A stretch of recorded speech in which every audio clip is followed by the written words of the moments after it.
Okay, in this video we are going to discuss about the long-term capital income from capital gain. Okay, so in the previous video we discussed about the three heads of income.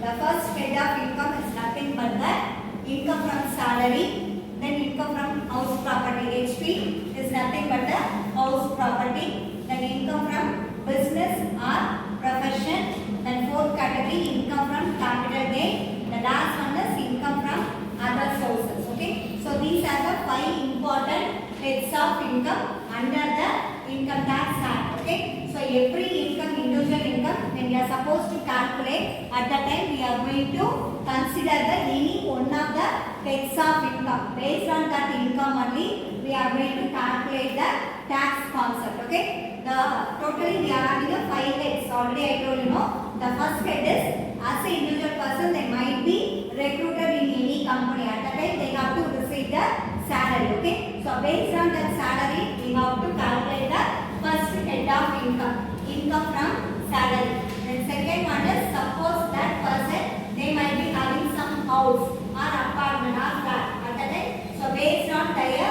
income or receiving the rent, we have to calculate the income from house property. Then third category, some people they might be not interested in doing the job, so that time they might be doing their own business or family business or startup. So based on that income, we have to calculate the income from business or profession. So under the profession category is nothing but so those who are doing their skill based on that professionally they are doing the services like doctors, teachers, auditor. So these are all coming under the profession. So based on their receiving the consulting fee, we can treat it as the professional income. That income, that person they might be paying the tax to the government. Okay. Then fourth head is income from capital gain. Okay. So this particular income only we have to discuss in this video. Okay. So the capital gain income is nothing but suppose if any people they are investing their amount in any capital asset.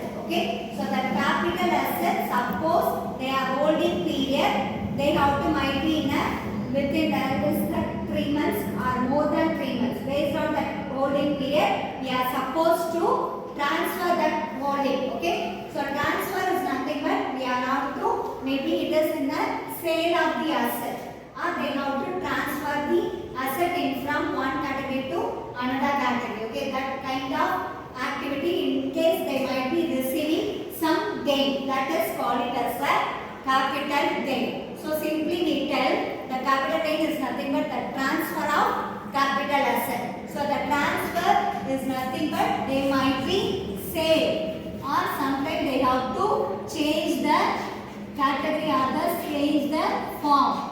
Either it is in the land to apartment or apartment to they might be sell it as a building. Okay, so that is the transfer of capital asset. Okay, so the capital asset is nothing but all move or immovable assets. Okay, so that is a fixed asset. Okay, fixed asset is nothing but the land, building, machinery, it is our equipment. These are all called it as the fixed asset. Okay, already we discussed or we studied in the financial accounting paper. That is a fixed asset is nothing but the land, building, and machinery or equipment. It is these all assets. Some people they might be invest their amount in immovable properties. Okay, otherwise it is sometimes they might be invest their amount in securities. Okay, the securities is nothing but either the share or debentures or bond. Okay, so under the share we are having two categories. That is one is preference share and another one is equity share. So in case equity share, suppose if any people they might be invest their amount, that time they might be getting the equal share from their particular company's profit. That's why it is called it as a equity share. But in the case of preference share, some people are individual person, they might be invest their amount in a preference share. That time that people they might be getting only in the profit of the company, they might be receiving the cash or the other receive the dividend. Okay, that is the